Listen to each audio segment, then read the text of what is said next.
encuentro es el principio. Vamos a ver aquí en nuestro primer encuentro es el principio del interés en los nuevos tiempos, ¿sí? En los últimos siglos, el principio del interés acerca de las culturas de las tierras bíblicas y el principio de la investigación, que al principio no fue una investigación realmente científica, sino más bien fue un interés, incluso un interés que se podría decir un poco aventurero, y todo esto comenzó, hagamos una pequeña revisión de los últimos siglos. Pasada las épocas que estamos viendo aquí son, por supuesto, las épocas en que los historiadores acostumbran a dividir los tiempos históricos de los últimos siglos, pero sobre todo con una visión muy europea, ¿sí? La Edad Media en Europa, desde el siglo V al siglo XV, finaliza al fin del siglo XV con dos grandes acontecimientos: el descubrimiento de América por los europeos en 1492 y la caída de Constantinopla en 1453, y ahí se puede decir que comienza la era moderna. Ahora fíjense que en la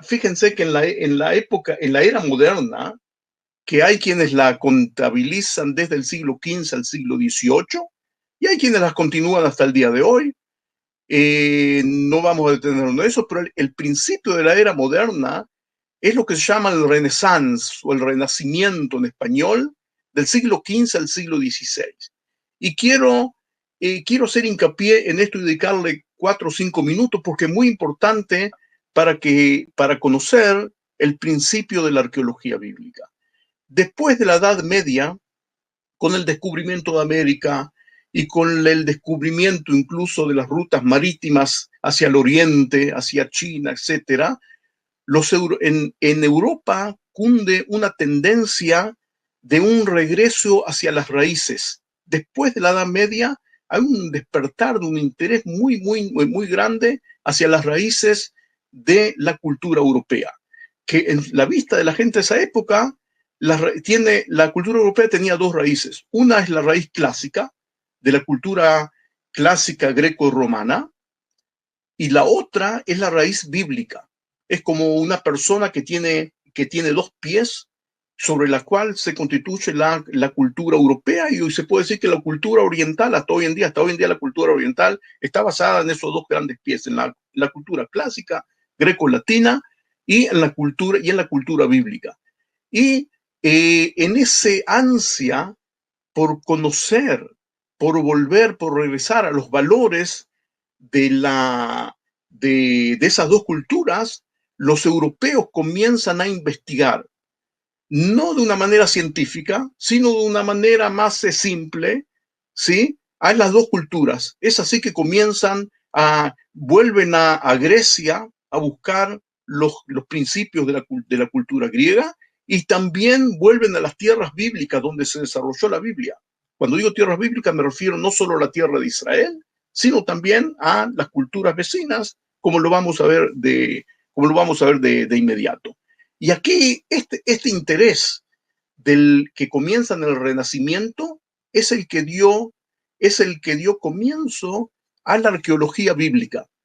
Y ustedes saben que, como en todas las cosas en la vida, de la manera que uno comienza una ciencia o algo, eso fija e influye en todo el proceso hasta el final del proceso. Y así sucedió aquí también. Ahora, la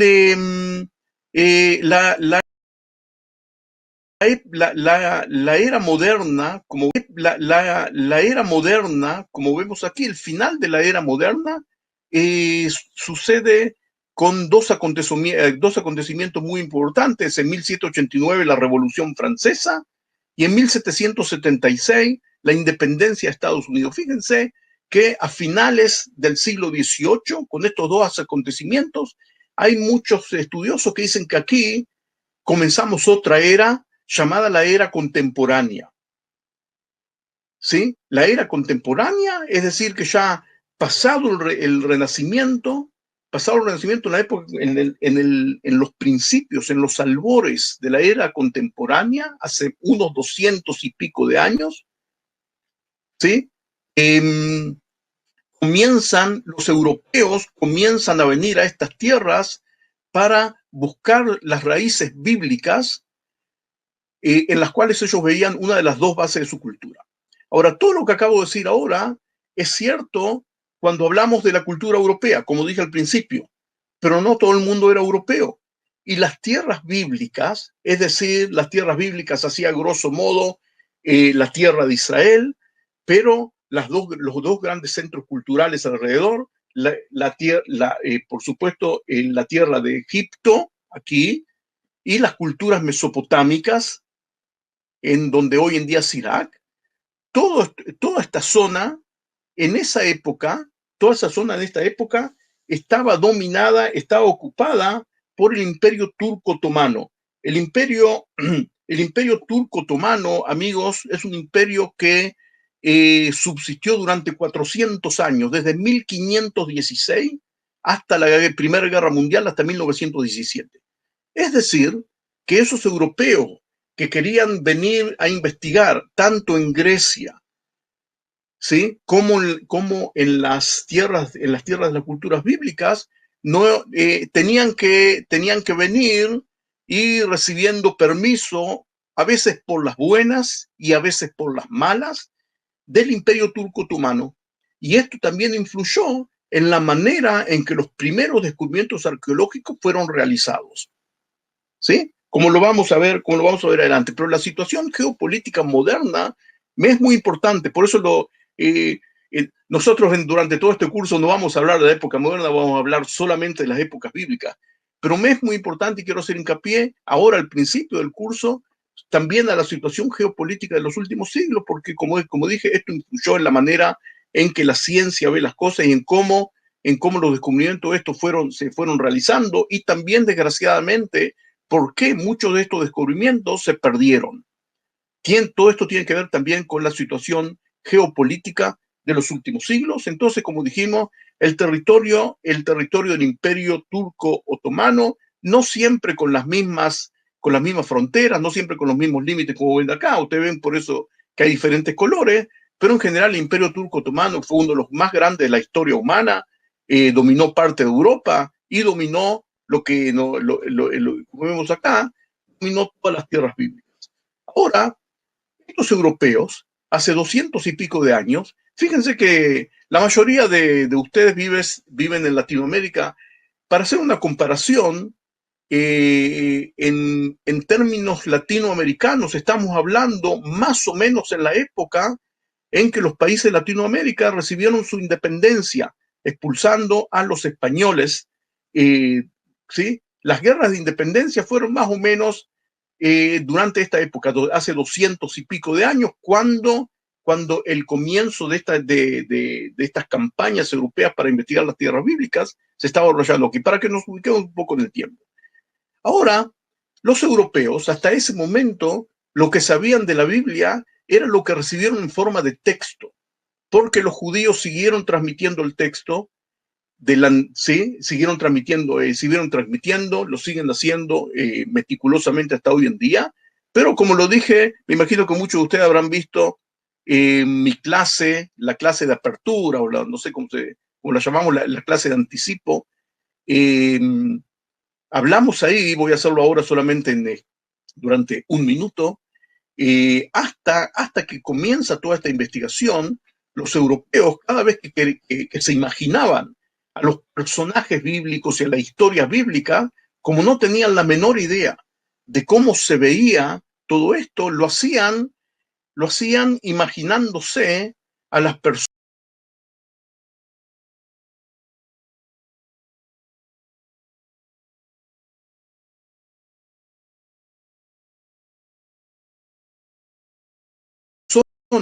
a las ciudades, a los utensilios, al rey David, vestido totalmente como un rey europeo, ¿sí? Absolutamente ajeno a lo que eran la cultura hebrea de la época de David, porque no tenían la menor idea, tampoco no tenían cómo saberlo. Cuando visitamos cuando visitamos los museos de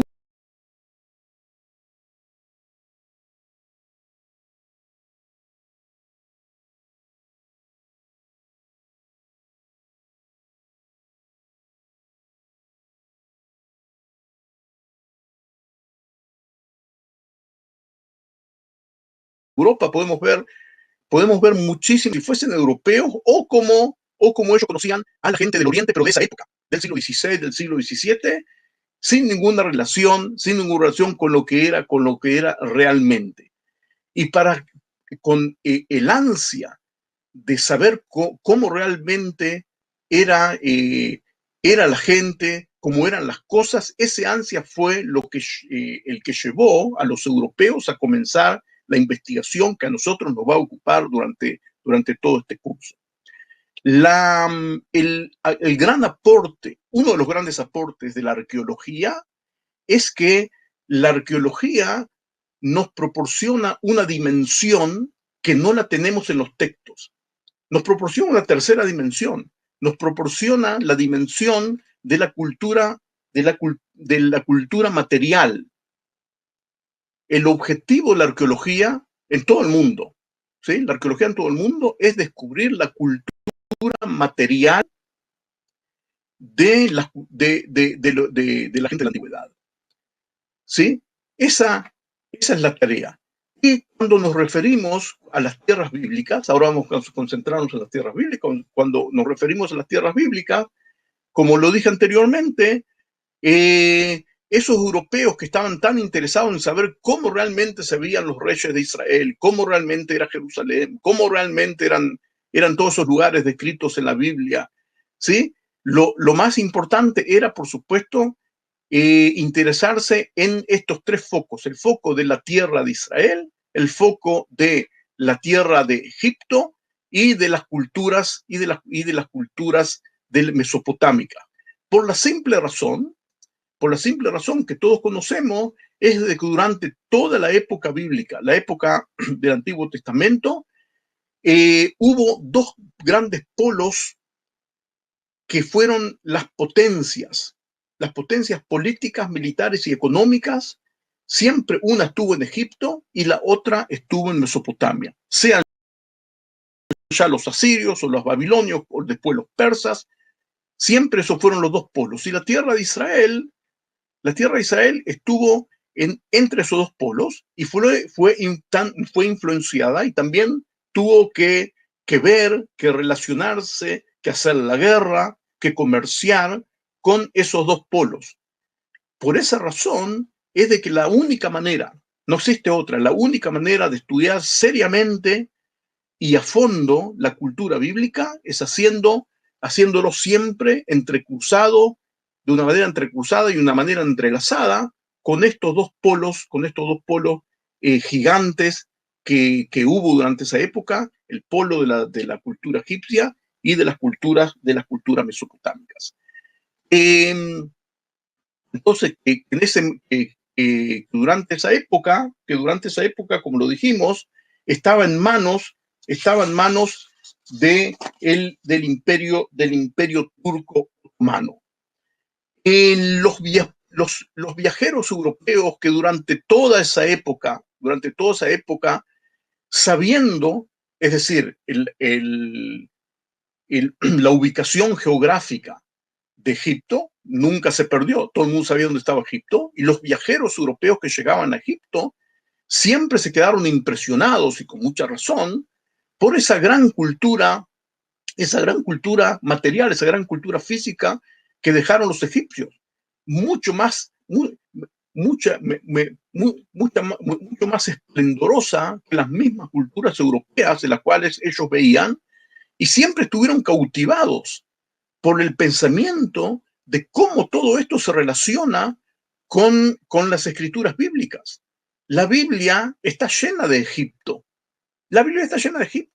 El pueblo hebreo fue esclavizado en Egipto y luego salió de Egipto. Incluso durante la época en que lo establecieron aquí en la tierra de Israel, los reinos siempre tuvieron relaciones que a veces fueron conflictivas y a veces fueron de alianzas, pero siempre tuvieron relación con Egipto. Entonces, los europeos que venían a Egipto, venían físicamente y veían todas estas cosas, siempre se preguntaban cómo todo esto se relaciona, cómo esto se relaciona, quién fue el faraón que hizo la esfinge, quién fue el faraón que hizo las pirámides, quién fue ese gran faraón que nos dejó todas estas inmensas esculturas. Pongan cuidado, esta es una diapositiva que la vimos también la metieron, pongan cuidado a la persona esta que estoy mostrando aquí, que está aquí sentada. Esculturas esplendorosas que dejan boquiabierto a cualquier visitante, y los europeos se preguntaban quién y cuándo hizo esto, y las respuestas no estaban. Las respuestas no estaban porque estos antiguos egipcios dejaron miles y miles de escrituras, pero esas escrituras que cubrían paredes enteras y columnas enteras en los templos, sobre todo en la parte sur, la parte de Karnak, y también dentro de cuevas, que quedaron intactas por 3000 años. Nadie podía leerlas porque la sabiduría de cómo leerlas se perdió en el tiempo. Señores, el idioma existe una regla de lógica que dice que una escritura escrita en un idioma muerto y en una escritura muerta es indescifrable. Dentro de unos minutos yo me voy a autocontradecir, pero en principio la regla de lógica de esta, supongamos que ahora llegamos a Marte y vemos ahí en el planeta Marte y encontramos 2 millones de escritos, toda una biblioteca que está escrito en un idioma que no conocemos y en una escritura que no conocemos. Aunque seamos la gente más inteligente del mundo, por una razón lógica, nunca lo vamos a descifrar.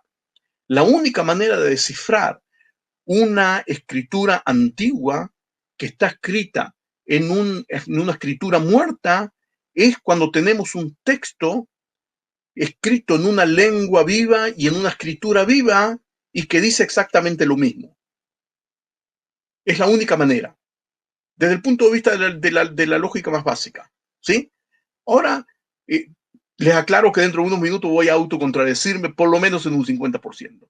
Pero quiero que nos compenetremos y que comprendamos lo que sintieron todos estos europeos que visitaban estos lugares tan esplendorosos y que están escritos en esta escritura.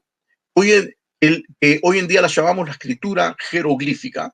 Los nombres que recibe esta escritura son todos nombres que los europeos le han dado. Son nombres en griego. La escritura jeroglífica es un glifo, que significa escritura. Hiero significa sagrado. Y durante mucho tiempo estuvieron convencidos de que los seres humanos modernos jamás van a poder descifrar esta escritura, lo cual producía una tristeza, un desasosiego muy, muy grande, porque sin ninguna duda detrás de estas escrituras había tesoros antiguos que estaban relacionados también con la historia bíblica, que es una de las bases de la cultura como lo dijimos antes.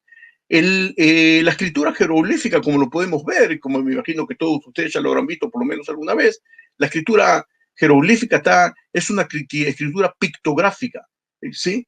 Tiene unos mil signos, no son todas letras, son signos, ¿sí? Son pictográficos con todos los personajes que aparecen ahí siempre mirando hacia el mismo sentido.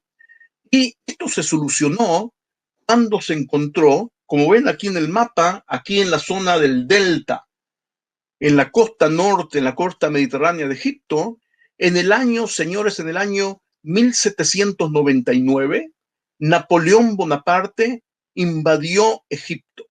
Napoleón Bonaparte invadió Egipto y en el año 1799, ahí en Rosetta, uno de uno de los soldados de Napoleón encontró esta piedra. Encontró esta piedra, por eso que es llamada la famosa piedra, la famosa piedra de la Roseta, ¿sí? Y ahora hay que aclarar, Napoleón no llegó solamente con su ejército, sino que llegó con un equipo de 167 investigadores que anduvieron con que su tarea era recorrer y buscar antigüedades para llevárselas, por supuesto, a Europa. Así, por eso fue que la encontraron. No es que un soldado la encontró por casualidad. No. Encontraron muchas cosas y la empezaron a juntar. Y esto es muy importante, porque los europeos, como sabrán, en esta época comenzaron a llevarse antigüedades de toda esta zona y así fueron llenando los grandes museos como lo están en este momento.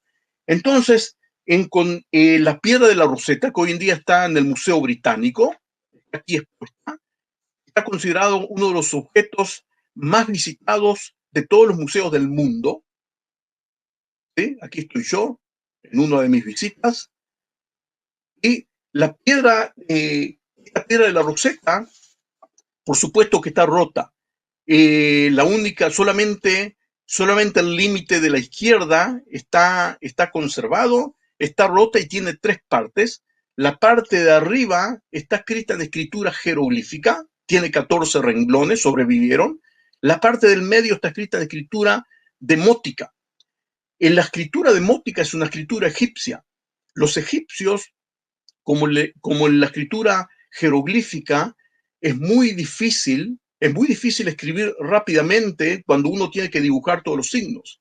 Por eso que con el correr del tiempo desarrollaron 2 escrituras que son más cursivas, 2 escrituras cursivas. A una la llaman, una de ellas, la que vemos acá, se llama demótica, que en griego significa la escritura popular. Demos es pueblo, como democracia, y en la parte de abajo está escrita en griego, 54 renglones de escritura griega. Al parecer, esta piedra en su forma original se veía así. Lo pensamos así porque es la manera en que los antiguos egipcios erigían estas estelas, ¿sí? Y esto es lo que quedó. Y aquí vemos la parte de arriba, escrita en jeroglífico, la parte del medio, escrita en demótico, en escritura demótica, en idioma egipcio, en escritura demótica, ¿sí? Se ve así. Y la parte, por supuesto, la parte de abajo, está escrita en griego. Ahora, el griego, como es un idioma que se conservó, tanto la escritura como el idioma griego se conservaron, afortunadamente.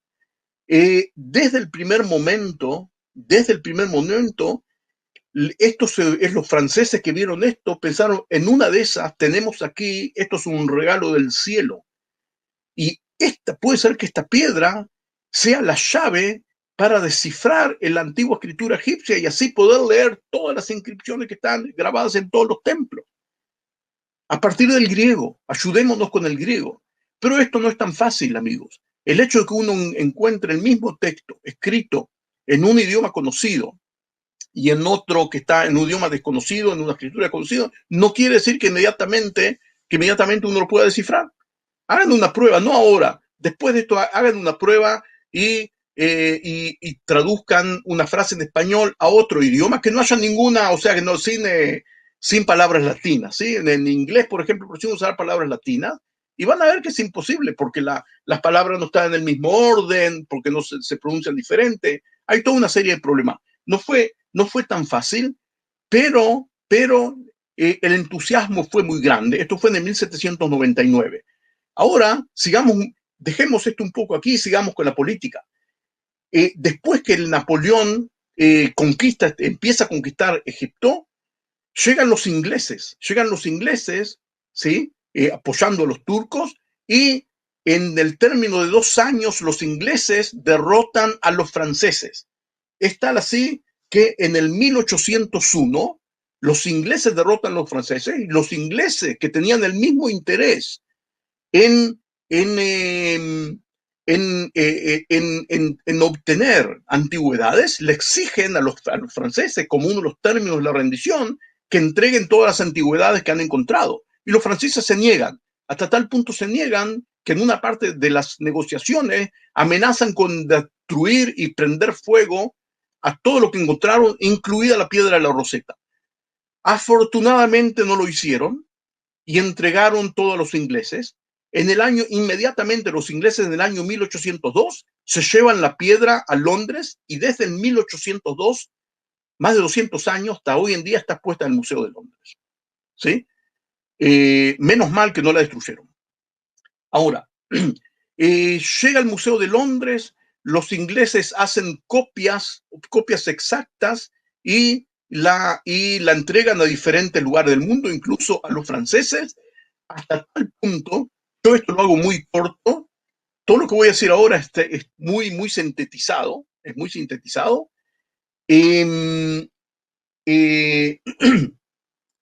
Todo lo hago muy corto. Señores, en el 27 de septiembre de 1822, es decir, unos 20 años después de ser descubierta, 21 años después de ser descubierta, Champollion, en una conferencia, una especie de conferencia de prensa que hizo en París, ante los estudiosos de esa época, declara que logró descifrar la piedra de la Roseta y que ahora tenemos en nuestras manos las llaves para descifrar todo este tesoro cultural de hace miles de años, incluyendo toda la época bíblica, que está en Egipto.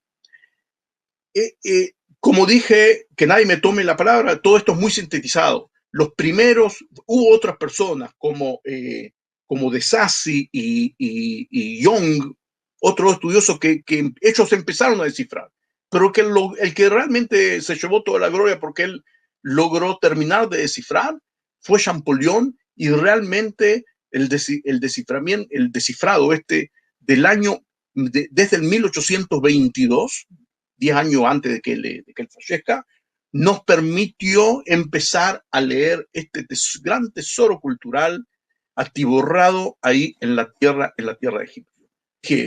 Como el descifrado fue, sobre todo, después que estos europeos se dieron cuenta de que en la parte jeroglífica muchas veces hay símbolos que están enmarcados en una especie de cuadrado con los ángulos redondeados, algo que los franceses lo llamaron cartouche, es decir, que hasta hoy en día lo llamamos cartucho, en español cartucho, una palabra moderna.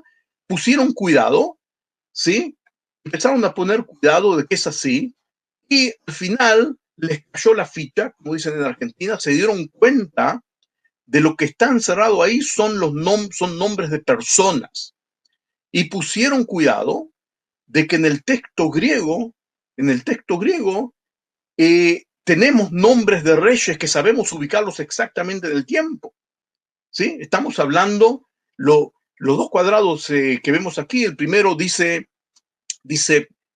Basileias, es decir, Basileos significa rey en griego, y en el segundo dice Ptolemaioi, es decir, que estamos hablando del rey Ptolomeo, es un rey conocido, ¿sí? Entonces pusieron cuidado de que los nombres de Ptolomeo y de Cleopatra y nombres de lugares, los nombres de personas y nombres de lugares no se traducen, se transcriben, no se traducen, hasta hoy en día en cualquier lugar, ¿sí?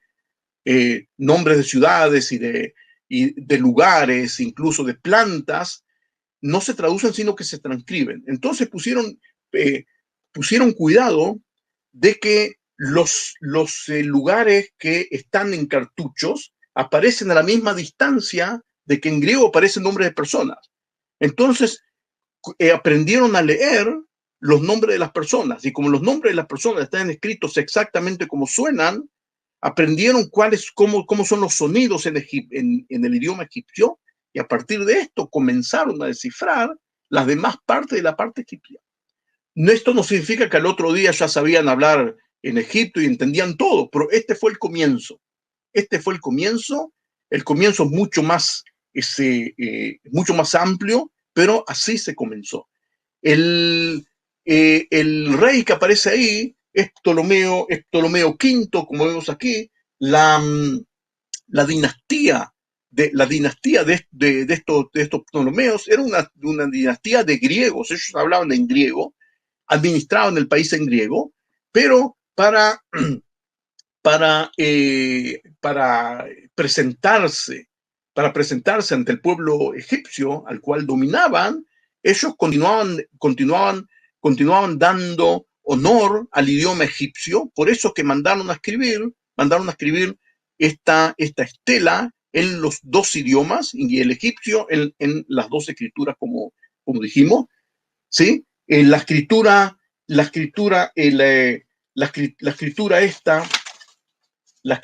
esta, como dijimos, es de Ptolomeo V, y trata acerca de un decreto por el cual los sacerdotes del lugar decretaron de que ellos deben adorar a Ptolomeo V como si fuese un dios, etcétera, etcétera. Muchas cosas muy interesantes que los invito a ampliar. Todo lo que yo digo acá ustedes lo pueden ampliar hoy en día gracias al Internet. Y así esto abrió el camino a los europeos. Como se podrán imaginar, el descifrado, el anuncio ese en el año 1822 de Champollion, el anuncio ese fue una especie de terremoto positivo, por supuesto, y eso empujó a estudiosos de toda Europa interesarse todavía más, de mandar a más personas, de estudiar más. Muy rápidamente, unos pocos años más, utilizando eso, lograron leer el nombre de Ramsés. El mismo, ¿sí? El que lleva el mismo nombre de la ciudad de Ramsés, una de las dos ciudades que construyeron los israelitas según la Biblia. Muchos años después encontraron la estela de Merneptah, de la cual hablaremos en otra oportunidad, donde está nombrado el nombre de Israel. Y así nació la ciencia de la egiptología. La egiptología es una ciencia hermana de la arqueología. La arqueología hoy en día no es una sola ciencia, sino que es una familia de ciencias que se complementan una a la otra, y la egiptología es una de las más importantes de ellas. Veamos cuál era la situación en el otro foco. El otro foco dijimos que es Mesopotamia. En Mesopotamia los europeos recorrían. Recuerden que Mesopotamia también estaba en poder del Imperio Turco Otomano hasta la Primera Guerra Mundial. Y los europeos recorrían Mesopotamia y veían también los restos de culturas que los dejaban anonadados, culturas imponentes, impresionantes, con una riqueza arqueológica impresionante, más rica que en muchos aspectos, ¿sí? De lo que ellos se conocían en sus tierras, pero aquí tenían el mismo problema. Todos los escritos que veían aquí estaban escritos en un escrito muy raro que a los europeos les parecían como unas cuñas, como unas estacas, y por eso le dieron el nombre de cuneiforme. Cuneiforme es un nombre europeo que se lo dieron. Por supuesto que la gente que escribió esto, por supuesto que no lo llamaba así, y lo consideraron también una lengua, una escritura indescifrable. Y la amargura que les causaba aquí era aún más grande de que les fue causada en Egipto, porque en Mesopotamia, amigos, y lo que voy a decir algo es muy importante y quiero que lo recuerden, en Mesopotamia se conservaron muchos más documentos que en Egipto, por la simple razón de que en Egipto la gente escribía sobre papiro, y el papiro en su gran mayoría no se conservó. De los millones de papiros que los egipcios escribieron, el 99% se perdió, porque es un material perecedero. En cambio, la gente de Mesopotamia, tanto los asirios como los babilonios, escribían en en pequeños trozos de arcilla, sobre los cuales grababan estos signos. La arcilla después se secaba al sol, a veces se secaba incluso dentro de hornos donde se hacía arcilla, pero muchas veces al sol, y esto perdura. Tal es así, estoy seguro que lo que voy a decir ahora los va a asombrar a muchos de ustedes, tal es así de que hoy en día se calcula en más de 1.000.000 de documentos mesopotámicos que tenemos en escritura cuneiforme. La mayoría de ellos todavía no fueron descifrados, se los va descifrando de a poco. Se han encontrado archivos enteros con miles y miles de documentos de todo tipo, de los cuales vamos a hablar en otra oportunidad, espero, o tal vez en otro curso. Pero la escritura esta les produjo a los europeos que visitaban, como le dijo, una gran desazón, porque se veían imposibilitados. No, jamás se encontró un texto que esté escrito en escritura cuneiforme junto con un texto griego, del cual conocemos tanto el idioma como la escritura. Por más que se buscó, no se encontró. Y ellos se veían ante imponentes monumentos y ante archivos con miles y miles de escrituras, con los cuales no podían hacer absolutamente nada. ¿Sí? Esto es un ejemplo de una escritura en arcilla. Así se veía, ¿sí? Muchísimos documentos. Como dije en otra oportunidad, estos documentos tienen una importancia inmensa para la arqueología bíblica, para el estudio de la historia de la época bíblica, ¿sí? Y la solución a este problema vino en un lugar que es mucho menos famoso que Rosetta. La piedra de Rosetta se hizo famosa mundialmente. Yo creo que la mayoría de la humanidad incluso sabe lo que escuchó hablar alguna de la piedra de Rosetta, pero por una cierta razón que yo hasta hoy en día no logro comprender, no escuchó hablar del descubrimiento paralelo que nos permitió, afortunadamente, descifrar la escritura cuneiforme y comenzar a leer estos archivos maravillosos e imponentes que nos dejaron los asirios y los babilonios. El lugar al que me estoy refiriendo es un lugar llamado Beistún, que lo vemos aquí, está en la zona oeste de Irán de hoy en día, está realmente en el Kurdistán iraní, es la zona donde habitan los kurdos iraníes, es el Kurdistán iraní, se llama Beistún o Bisitún. Después búsquenlo, complementenlo, todo lo que yo les digo aquí con lo que ustedes pueden buscar en internet. En este lugar era parte del imperio, que en el siglo V, antes de la era común, era parte del imperio persa. Quiero que nos ubiquemos en el tiempo, amigos. Yo ahora quiero que nos ubiquemos en el tiempo, vayamos hacia atrás, entremos en el ascensor del tiempo y bajemos unos cuantos pisos hasta la época persa. En el siglo V, antes de la era común, antes de Cristo, el imperio persa dominó toda esta zona, incluyendo la tierra de Israel. Fue uno de los imperios más grandes de la época antigua. Como dice en la Biblia, en el libro de Esther, ¿sí? Desde la India hasta Kush. Kush es el sur de Egipto, es una descripción geográfica exacta del imperio persa. Y en Behistún, en la ladera de una montaña, como vemos aquí, pongan cuidado que aquí, arriba, a 100 metros, a 100 metros, a 100 metros de altura, de este acantilado. Ahora voy a mostrar cosas más explícitas, pero quisiera que pongan cuidado cómo se ve esto. En esa impresionante altura, un rey persa, que de inmediato vamos a ver quién es, un rey persa mandó a alisar la roca de la montaña y escribir una escritura, la famosa escritura de Behistún. Ahora nos acercamos, desde lejos se ve así, es algo imponente que es imposible de treparse ahí. Ahora vamos a ver explícitamente por qué. Pongan cuidado que es una especie de escritura en dos pisos, un piso de abajo y otro piso de arriba, y aquí vemos a una persona, a Rawlinson, que está subido sobre una escalera y examinando. Esto, por supuesto, es un grabado, es una ilustración. No tenemos fotografías de esa época, ¿sí? Se ve así, esto se ve así, una obra de arte impresionante. ¿Sí? Ahora me voy acercando, con cuidado, me voy acercando.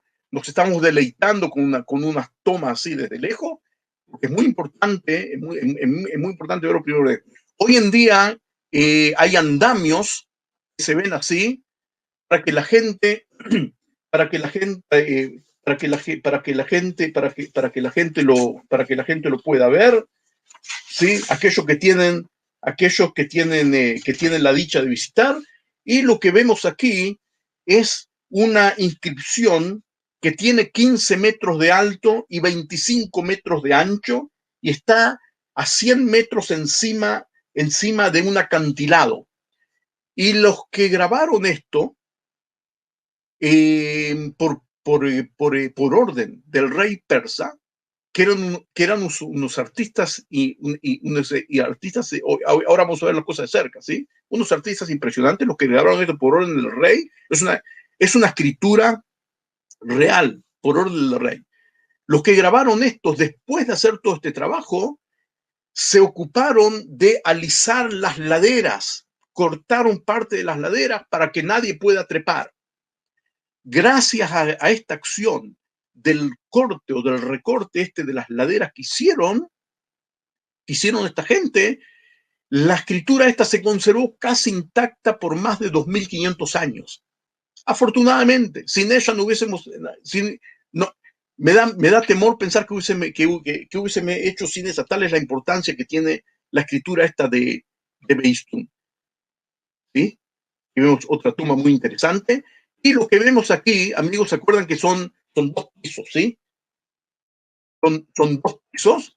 Lo que vemos aquí, resumidamente, lo que vemos aquí, vemos que en el piso de abajo, hay una escritura, realmente son tres escrituras, las tres escritas en la misma escritura cuneiforme, pero en tres idiomas distintos. Una escrita en persa, lo que vemos aquí, ¿sí? Una escrita en persa que era la más fácil de leer, porque la otra, la parte elamita, los elamitas eran un pueblo también en la zona de Irán. Hoy en día es un pueblo que está nombrado en la Biblia. Por ejemplo, en Jeremías capítulo 25 habla todos los reyes de Elam. Era un reino que era conocido aquí. El idioma, y tenían su propio idioma, el idioma elamita, que es diferente a todos los demás idiomas. El mismo texto fue escrito aquí en elamita, y aquí arriba la versión en acadio. Aquí dice Babylonian. El idioma, quiero aclarar que el babilónico y el asirio son dos dialectos del mismo idioma que nosotros lo llamamos el idioma acadio. El idioma acadio tiene varios dialectos. El de los asirios y de los babilónicos son dos dialectos del mismo idioma. Son parecidos, no voy a ahondar ahora en las diferencias, pero ese es el idioma acadio, que fue un idioma de una importancia tremenda, porque el idioma acadio fue el idioma internacional diplomático de toda la zona de las tierras bíblicas, desde la creación desde la creación de la escritura hasta el siglo VIII antes de nuestra era.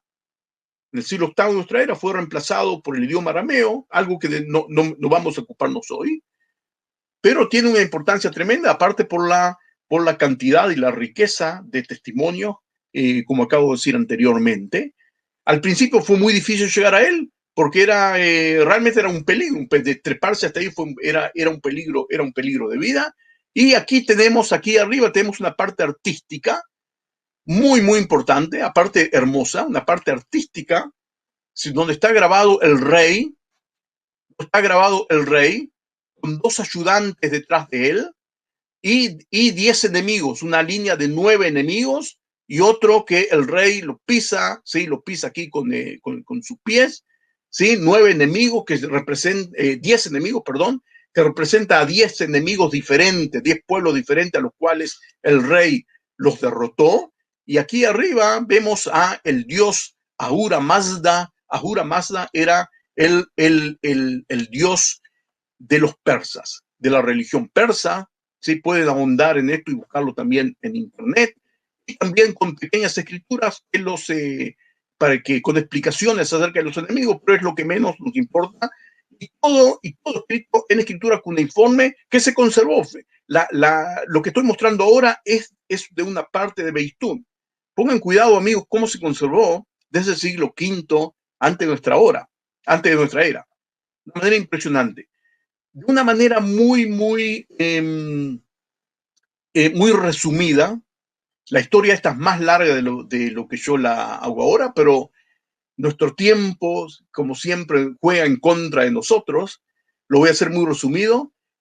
Aquí el gran honor del descifrado lo llevó Rawlinson, que lo vemos aquí a nuestra derecha, a pesar de que un estudioso alemán, Grotefend, la verdad que fue él quien comenzó a descifrar esta escritura, pero el gran genio que logró descifrarla totalmente fue Rawlinson, realmente. El inglés Rawlinson. Rawlinson se pasó más de 2 años en ese lugar, trepándose a ese lugar con peligro de vida, pero se enamoró de ese lugar. Él llegó ahí enviado por el ejército inglés, que era aliado de los turcos, estuvo más de 2 años, no siempre recibió permiso, etcétera, pero él fue que lo logró. Ahora voy a cumplir lo que prometí antes. Yo dije que me voy a contradecir, a autocontradecir. ¿Cómo se logró? ¿Cómo puede ser que lograron descifrar una escritura escrita en idiomas desconocidos, a pesar de no tener lo mismo que tenía Champollion en la piedra de la Roseta? Aquí no había una versión en una lengua en una lengua y una escritura que siguen viva hasta hoy en día. No había. Y a pesar de eso, violando esa ley en un 50%, digamos, lograron estos 2 genios, sobre todo Rawlinson, lograron descifrar. Antes de que continúe con esto, antes de que continúe con esto, quiero recalcar algo. Hoy en día nosotros tenemos un conocimiento pleno del idioma acadio. Sabemos descifrar, leemos, lo estudiamos. Es el idioma semita que está más con la cantidad, gracias a este millón de documentos, a pesar de que no todos fueron descifrados todavía, es el idioma antiguo semita más documentado, que con más cantidad de texto que tenemos en nuestras manos, gracias a que fue descifrado. Y así nació también otra rama, es decir, otra ciencia que la llamamos la asiriología. Tenemos la egiptología y tenemos la asiriología, otra de estas ciencias que están hermanadas y que nos alumbran y nos ayudan a interpretar también la arqueología bíblica. No sé qué haríamos hoy en día sin me da temor pensar qué haríamos hoy en día sin estas ciencias hermanas que tenemos. Ahora continúo lo que empecé antes. ¿Cómo hicieron para descifrar? Resulta que uno de estos 3 idiomas, de los 3 idiomas que nombré, 2 de ellos son muertos. El idioma acadio nadie lo habla. Se dejó de hablar hace 2000 años. El idioma elamita también es un idioma muerto, se dejó de hablar también hace más de 2000 años. Pero el idioma persa se sigue hablando. Es cierto que el persa moderno no es exactamente el mismo persa de hace 2500 años, pero es un idioma que lo continúa. Y voy a hacer una pequeña pausa aquí para decir algo que no dije antes. Una de las 1000 cosas que no dije antes y que no tenemos tiempo para ver, pero una de las cosas que dijo antes. Para decir verdad, el idioma egipcio tampoco murió del todo, porque el idioma copto que usa la iglesia cristiana copta de Egipto, el idioma copto es una continuación del antiguo idioma egipcio, pero no se escribe en escritura egipcia. La escritura egipcia se perdió en la época romana, fue la última vez que la gente escribió. Desde la época romana empezaron a escribir.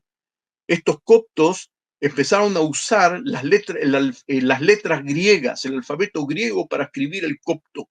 Por eso que el copto, que hoy en día no lo habla nadie, pero se lo usa en la liturgia de la iglesia copta, está escrito en letras griegas y 6 caracteres egiptos antiguos tomados del demótico. ¿Sí? Un pequeño sobreviviente, digamos, del egipcio. Pero volvamos ahora a Mesopotamia. En Mesopotamia dijimos que uno de los tres idiomas, el persa se continúa usando con el persa moderno, pero aquí el persa está escrito no es algo paralelo a la Rosetta, porque el persa aquí está escrito en una escritura muerta, que no se usa más. Entonces, ¿cómo hicieron estos genios para descifrarla? Tuvieron, después de pensar mucho tiempo, después de pensar mucho tiempo, en el año 1838, Rawlinson da el gran anuncio en Londres de que logró descifrar la escritura cuneiforme. ¿Se imaginan? Esto fue el anuncio de anterior fue en 1822. Este fue en 1838. No hay mucha diferencia entre los dos anuncios. Entre el año 1822 y 1838, amigos, nos abrieron dos grandes portales, dos grandes puertas enormes para leer los idiomas originales, para leer las escrituras antiguas que nos dejaron estos dos grandes focos de las civilizaciones que estuvieron interconectados totalmente con nuestros antepasados, los hebreos de la tierra de Israel. Esto sucedió hace 200 años, más o menos en la época en los que países de Latinoamérica recibieron la independencia.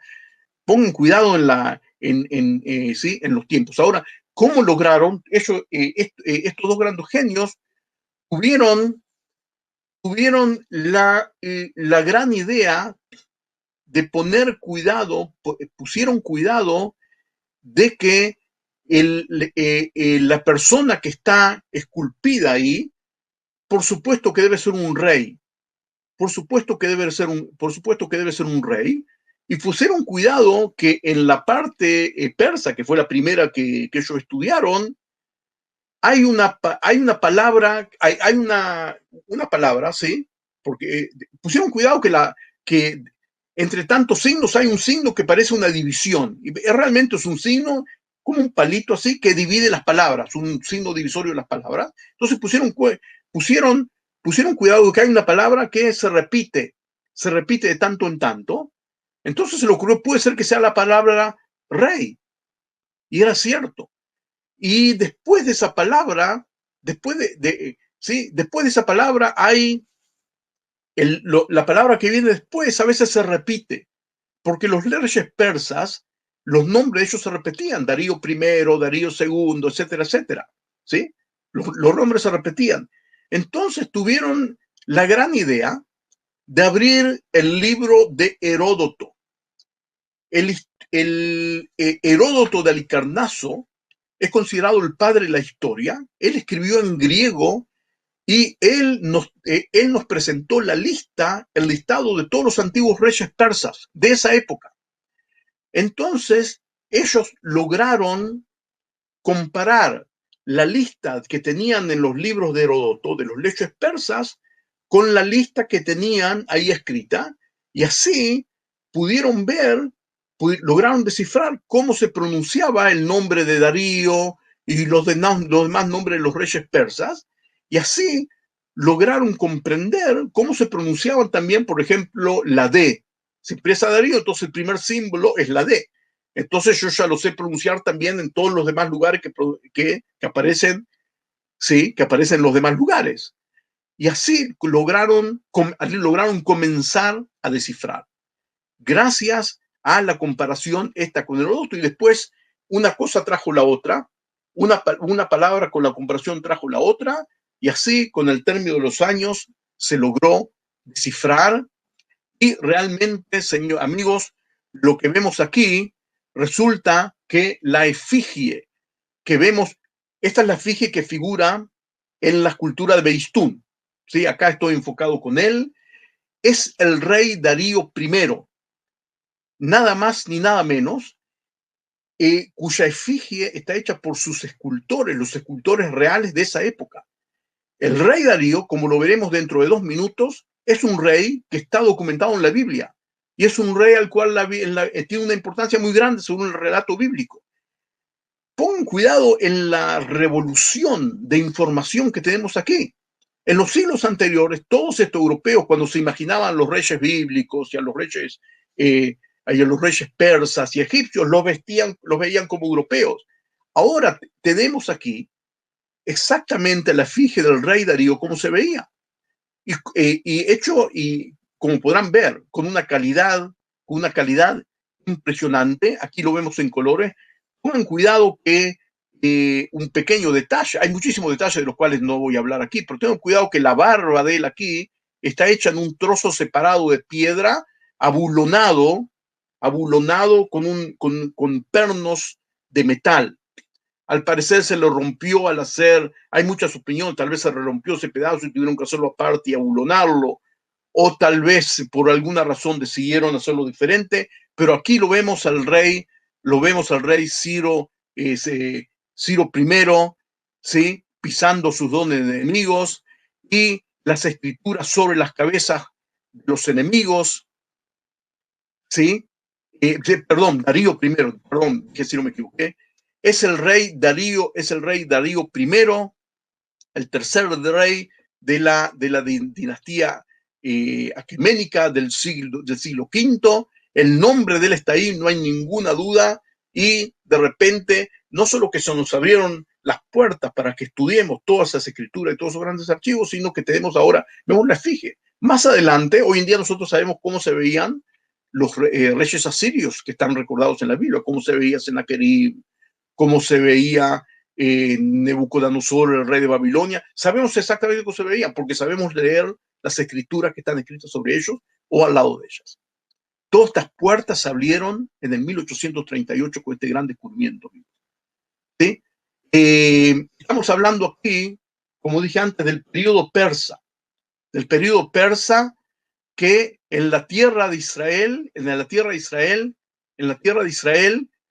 recordemos que en el año 586, Nebucodonosor, rey de Babilonia, destruye Jerusalén, destruye el reino de Judá y el primer templo en el 586 antes de la era común. Luego, después viene el periodo babilónico y en el 537 los persas conquistan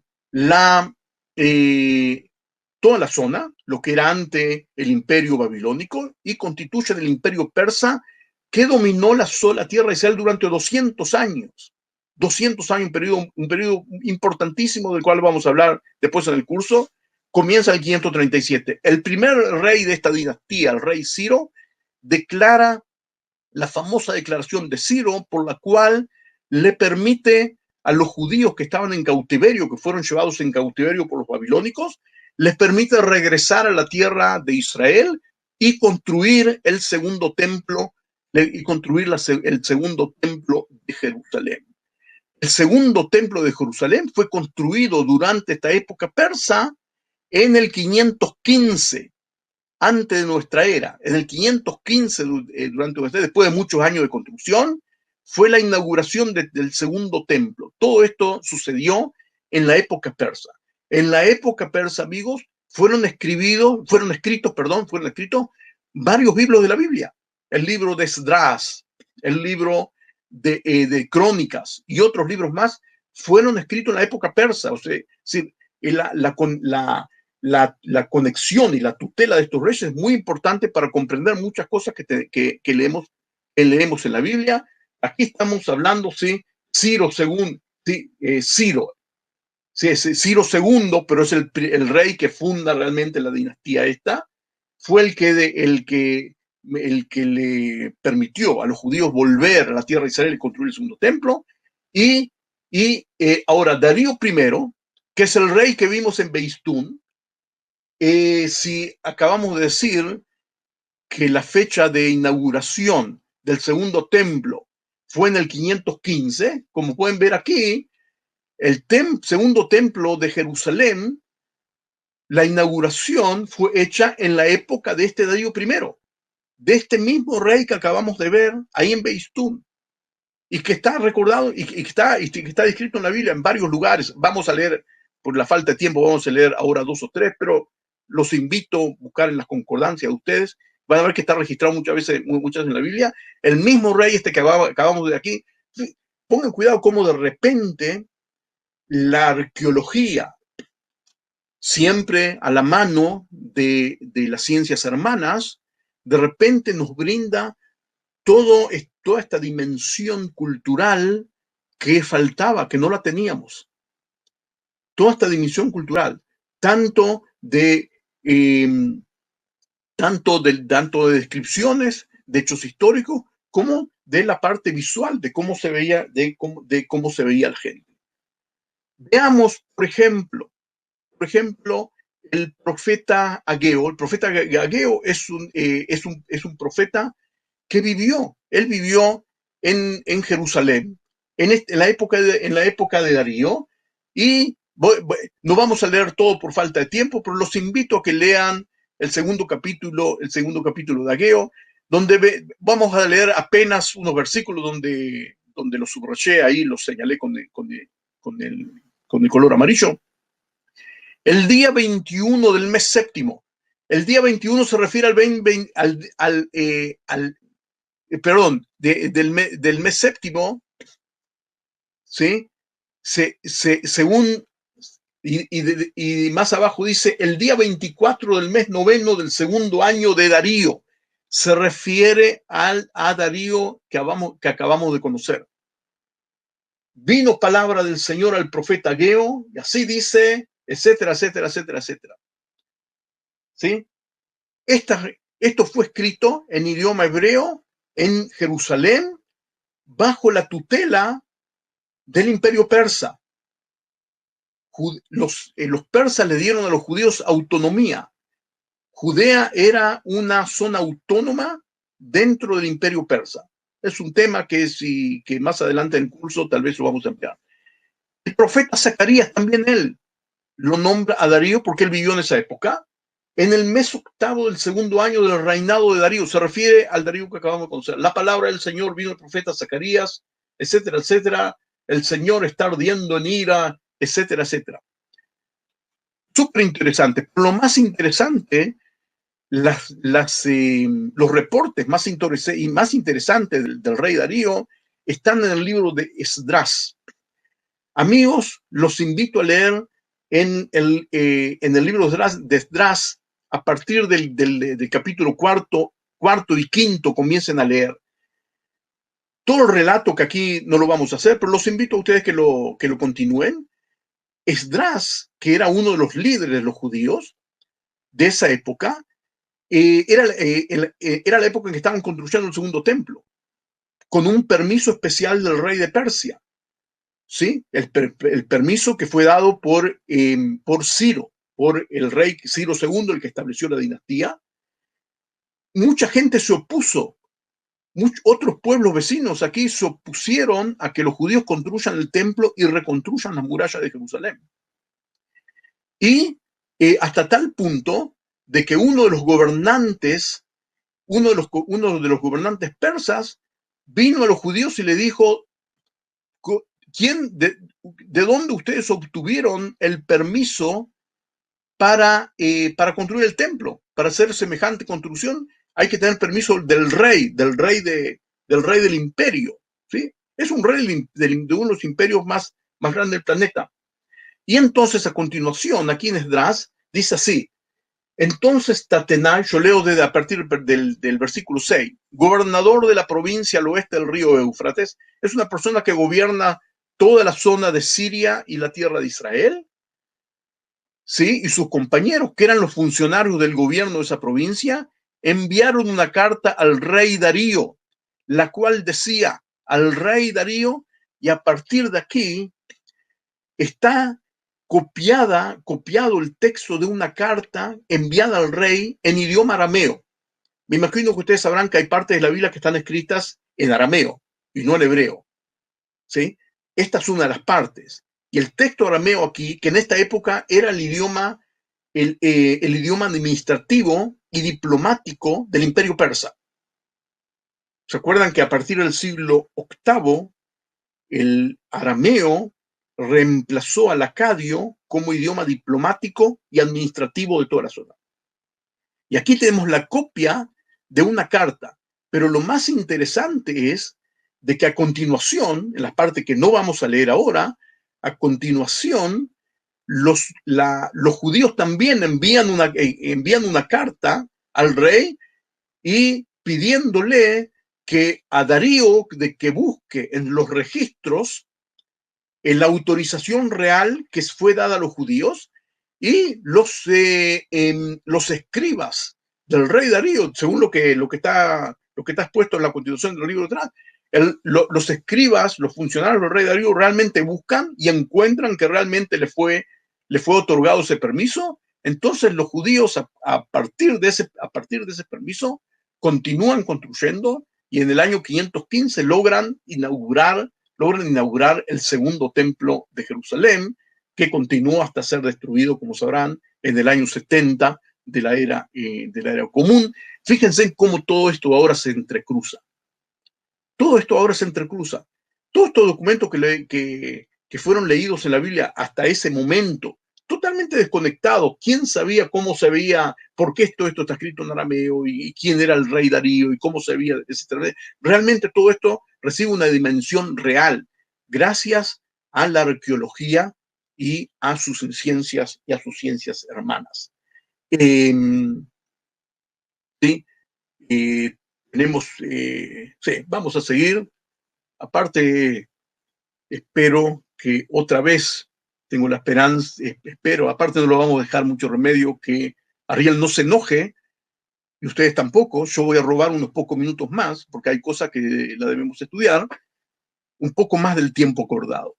Entonces, vamos a leer uno o dos versículos más. Me salteo todo lo que está, ¿sí? Todo lo que está escrito acá y confío que ustedes lo lean, es algo súper interesante. Y nos salteamos hasta el versículo 17, ¿sí? Donde, no, vamos a leer a partir del 13. Pero más tarde, el primer año de su reinado, Ciro, rey de Babilonia, muy interesante. Ciro, yo les acabo de decir a usted que Ciro fue el rey de qué imperio, del imperio persa.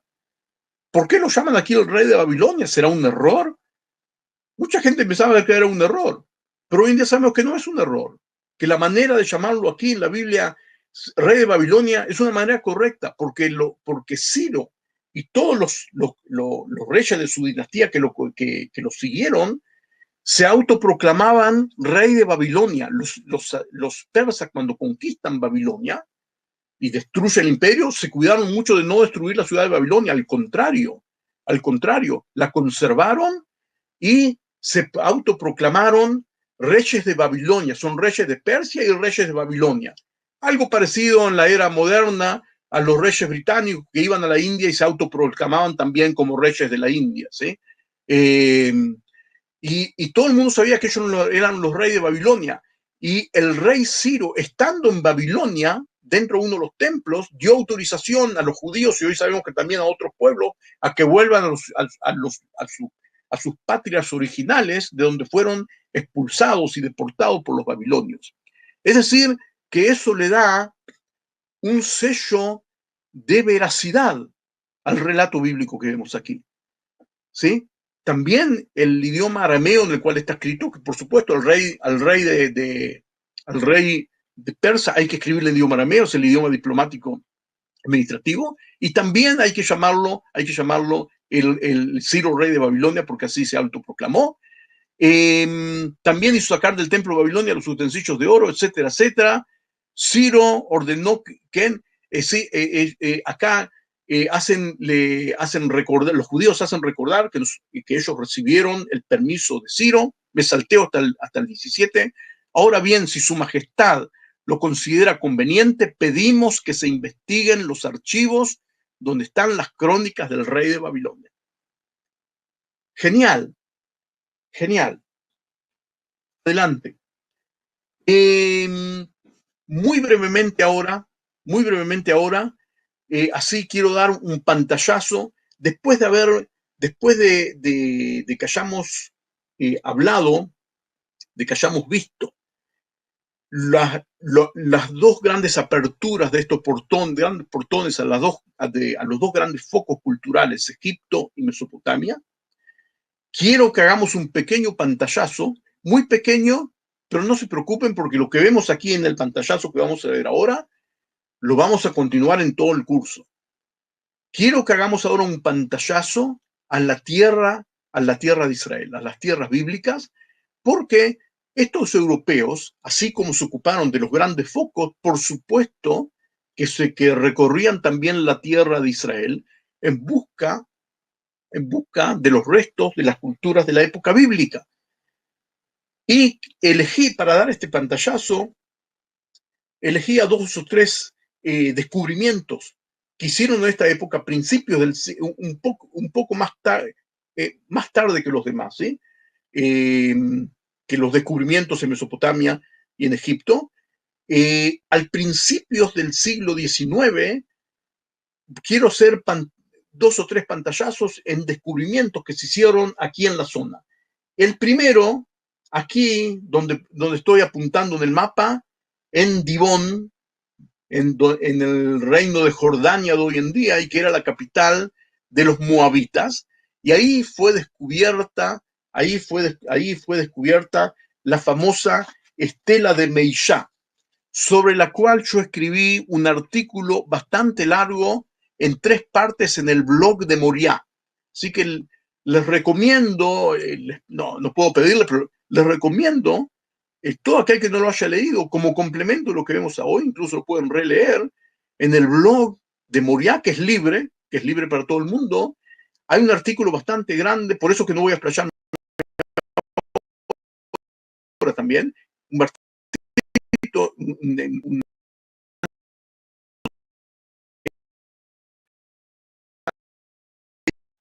el rey de Moab, que está expuesta hoy en día en el Museo del Louvre en París, los restos de ella, porque desgraciadamente, fue muy dañada, muy destruida, ¿sí? Aquí estoy yo al lado de ella.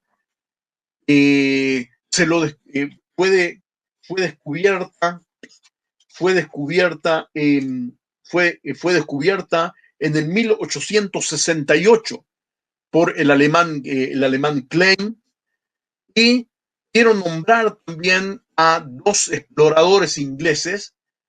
Uno de ellos es Wilson, ¿sí? El militar Wilson, que recorrió la tierra de Israel. Estamos hablando, por supuesto, lo digo por enésima vez, en la época turca, y en Jerusalén logró explorar la zona del Monte del Templo, nada más ni nada menos, ¿sí? Y gracias a esos descubrimientos comenzamos a conocer las 3 etapas en las cuales se desarrolló Jerusalén en la época bíblica. No voy a adentrarme mucho de eso porque ya he hablado de eso. También lo vamos a ver durante el curso. Y Wilson fue uno de los primeros que comenzó a documentar, a escribir y a fotografiar las medidas y varios descubrimientos que hizo en la zona del templo de Jerusalén, nada más ni nada menos. En el templo de Jerusalén, esto por supuesto está tomado de una maqueta, en el muro occidental, parte del muro de los lamentos, el muro occidental del cuadrángulo del templo, Hoy en día hay dos salientes, unas que vemos acá, que la llamamos hoy en día el arco de Robinson, y otra que está más aquí, que la llamamos el arco de Wilson. Es a nombre de estas dos personas que estoy nombrando acá, que actuaron en esta época. Actuaron en esta época que estamos hablando, y Wilson descubrió, en esa época estaba todo tapado de escombros, descubrió este arco que fue construido por Herodes en la época del Segundo Templo. Hoy en día está aquí adentro, lo estoy señalando, ¿sí? Estaba aquí el arco de Wilson. Hoy en día se ve así, hoy en día está abierto. Es el arco que veo aquí, intacto desde la época del Segundo Templo. Y el otro, sí, estaba aquí. Y el otro señor, como dijimos, Robinson. Robinson no solo que descubrió el segundo arco, sino que él fue el que descubrió el famoso túnel del Siloé, construido por el rey Ezequías antes del año 701, antes de nuestra era, sobre el cual, amigos, también escribí un artículo bastante largo en el blog de Moriá, también en español y en portugués. Los invito a explayarse ahí. El que descubrió ese túnel que estaba todo taponado de escombros fue este señor Robinson, y que actuó también en el 1800, y algo. Aquí vemos el arco de Robinson, ¿sí? Así se veía en la época del Segundo Templo, así se ve el saliente hoy en día, ¿sí? Tenemos que seguir adelante. Y el túnel del Siloé, que uno de los uno de los hechos arquitectónicos y arqueológicos más impresionantes de la época bíblica. Realmente está registrado en la Biblia, está registrado en la Biblia, en el primer libro de Reyes, capítulo 20, versículo 20, y en otros lados más, pero sobre todo ahí. Y Robinson lo descubre en esta época, el túnel este que lleva el agua desde el manantial del Gijón hasta la pileta del Siloé, ¿sí? Fue excavado desde los dos extremos, y aquí los dos equipos de picapedreros se encontraron aquí, y a su final aquí se encontró la famosa inscripción del Siloé, que, que, que Robinson no la vio, a pesar de que él descubrió el túnel, no la vio, estaba un poco escondida, no la vio, y unos años después fue descubierta, pero fue descubierta ahí, ¿sí? La inscripción del Siloé. Lo vamos a detenernos aquí con el lugar de encuentro. Todo esto lo descubrió Robinson en esta misma época, y la inscripción del Siloé, tan famosa, de la cual vamos a hablar en otra oportunidad, fue descubierta un poco después. Él no la vio y desgraciadamente fue sacada de ahí, y hoy se encuentra en el Museo de Estambul, y como lo dije en el versículo 20, en otros lugares más. Otro personaje que voy a nombrar, va a ser el último, es el francés Clermont Guénot, que él fue uno de los que estuvo envuelto en la estela de Meishat, el rey de Moab, que acabo de decir antes, y él fue el que descubrió y descifró también la famosa escritura del mayordomo en Jerusalén, y también una escritura escrita en griego prohibiendo a los gentiles a adentrarse al templo de Jerusalén.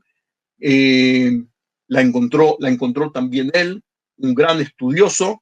La tumba del mayordomo fue encontrada aquí, en la ladera esta del Monte de los Olivos, enfrente de la ciudad de Jerusalén bíblica. Estas son tumbas de la época del primer templo, y en una de ellas, aquí adentro es una tumba, y aquí en la entrada de la tumba había una piedra que ustedes ven en el hueco este que fue arrancado. Ahí había una escritura escrita en hebreo antiguo, en un hebreo bíblico hermoso, diciendo que la persona que está enterrada en ese lugar es uno, está mal traducido al español como mayordomo.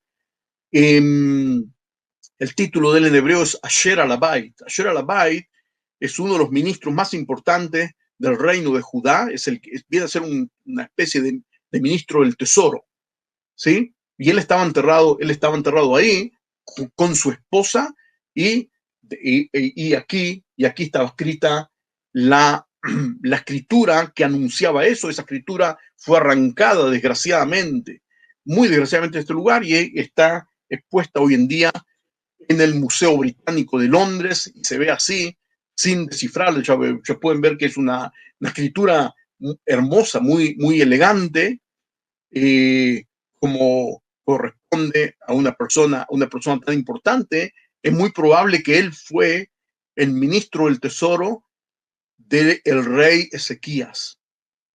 Muy puede ser, ¿sí? Muchas gracias.